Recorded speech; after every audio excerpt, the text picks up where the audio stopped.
Mr. Morton, I will tell you from this vantage point, it does look like the decision to release detainees was a political determination and not a monetary determination.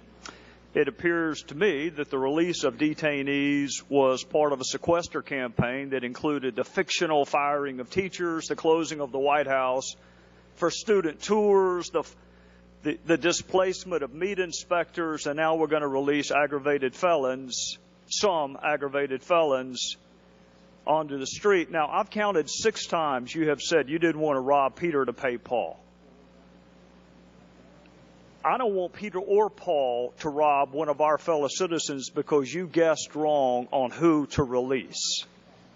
So, of the level, what is a level 1 violator? Level 1 offender. First, I obviously disagree with your characterization about these being political. Well, that's fine. You can use your time to disagree with my characterization. Don't use mine. What is a level 1 violator? With regard to level 1 offenders, they are aggravated felons. And how many were released? There are 4 presently. How many were released? 8 were released. We have 4 presently released. And what went wrong with the other 4? What's that? Why were there 8 released and only 4 currently? So the 2 were released when the computer records were not correct, and we went back and we looked at them and we brought them back in. 1 was a mistake, and then what kind of mistake? Just where the instructions to the field were not carried out correctly. All right. So if it's $122 a day to house 4 level 1 aggravated felons, then releasing them saves you what? About $600 a day? Each day. That's right. Right. You can't find $600 anywhere else in your budget? We make determinations on a case-by-case basis. Can We've got to you find $600 somewhere else in your budget? The question is whether that $600 is well spent on those people or someone else. And when it comes to somebody who's been a 44-year lawful permanent, I'm not talking about the 44. Was he a level 1? I'm going to find $600. Was he a level 1? Something else. Was he a level 1, Mr. Morton? He is a level 1 offender. He was one of the 4 that you released? No, that he is released. That's right. Okay. Mr. Morton, who made the decision to release detainees as part of your effort to comply with sequestration? The determination was made by Mr. Meade, the Executive Associate Director for Enforcement and Removal Operations, in consultation with the Chief Financial Officer. Who was John Sandwig? Mr. Sandwig works for the Secretary. Were there any conversations with him? Not that I am aware of. Were there any conversations with the Secretary?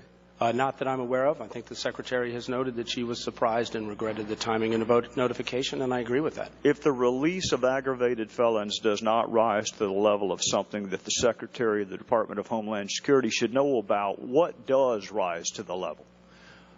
Listen, we release people every day, and the idea that we are going to review every single person that is released. You release thousands of people every day? We release thousands of people every month. We operate in a system. We had 407. But you don't blame it on sequestration, do you, Director Morton?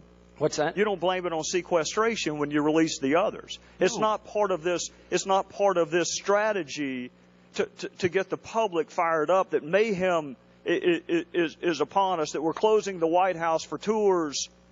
That we're firing teachers in West Virginia. We're going to have to release level 1 aggravated felons because of sequestration. First of all, that was never said.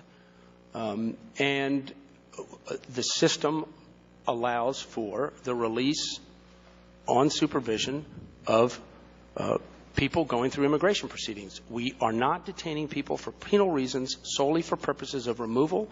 And as I've said, the vast majority of people in proceedings by statutory design are not mandatory detention cases. Who are level 2 violators, offenders? They are either multiple misdemeanors or felons that Congress has defined as something other than. And DUI would be a misdemeanor, right? First offense? How about second offense? Depends on state law, but most times. Well, how about the states where you release people? Did you release any recidivist drunk drivers? Yes. How many?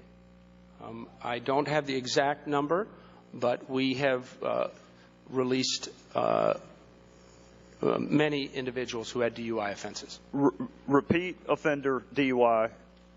Repeat offender DUIs. Most of them were single offenders, but some would be DUIs. I would note, for the record, Mr. Gowdy, Congress has not provided that a DUI is a ground of removal. In fact, most misdemeanors are not a ground of removal. It is the agency, by agency policy, that factors that in. I can't order you removed for having committed a DUI offense. No, you can't, Director, but you certainly can request a programmatic rescheduling so you can move money around. And this notion that you don't want to rob Peter to pay Paul, you could have easily done that. You could have found $600 to keep these level 1 violators from being released, and don't act like you could not have. With that, Mr. Chairman, I would ask unanimous consent to move in a document titled Addressing CR Issue through March 31st and Sequestration from U.S. Immigration and Customs Enforcement. Thank you. Without objection, so ordered.